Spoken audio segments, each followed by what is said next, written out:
Bonsoir à tous, j'espère que vous allez tous extrêmement bien. Aujourd'hui, nouvelle vidéo dans laquelle nous allons voir les langues qui sont parlées en Suisse. Car oui, contrairement à la France, la Suisse ne possède pas de langue unique, mais 4 langues officielles qui diffèrent selon les cantons et les régions. Avant de commencer, je vous laisse contempler cette carte de la répartition des langues en Suisse. On peut y voir que le français est plus parlé à l'ouest, tandis que l'allemand est parlé au centre et au nord-est. L'italien, lui, est parlé principalement dans les cantons du Tessin et du Grison. Et pour finir, nous avons le romanche, une langue romane en danger, principalement parlée dans le canton du Grison, par quelques 60 000 personnes.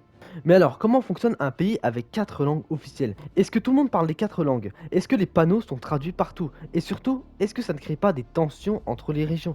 Eh bien, pas vraiment. En Suisse, chaque canton est libre de choisir sa ou ses langues officielles, et l'État fédéral respecte cette autonomie. Cela signifie que dans certains cantons, comme Genève ou Vaud, seul le français est utilisé dans l'administration. À Zurich, ce sera l'allemand, et au Tessin, l'italien. Les services publics, les écoles et les documents officiels sont donc adaptés à la langue locale.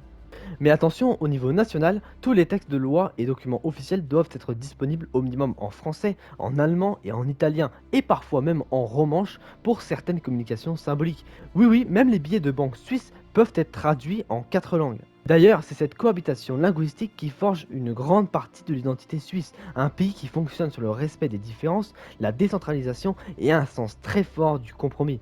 Alors si vous voyagez en Suisse, ne soyez pas surpris d'entendre plusieurs langues dans la même journée. Vous pourrez très bien commander un café en italien à Lugano le matin, déjeuner à Lausanne en français, puis terminer votre journée à Luzerne en parlant allemand.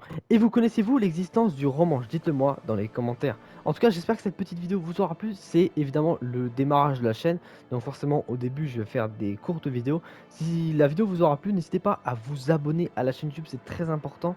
Et surtout à mettre un like, on vise les 50 abonnés avant la fin du mois de juillet. Merci pour votre soutien. N'hésitez pas à aller voir ces 2 vidéos qui sont évidemment importantes pour l'avenir de l'humanité. Moi je vous dis à la prochaine. Salut les amis.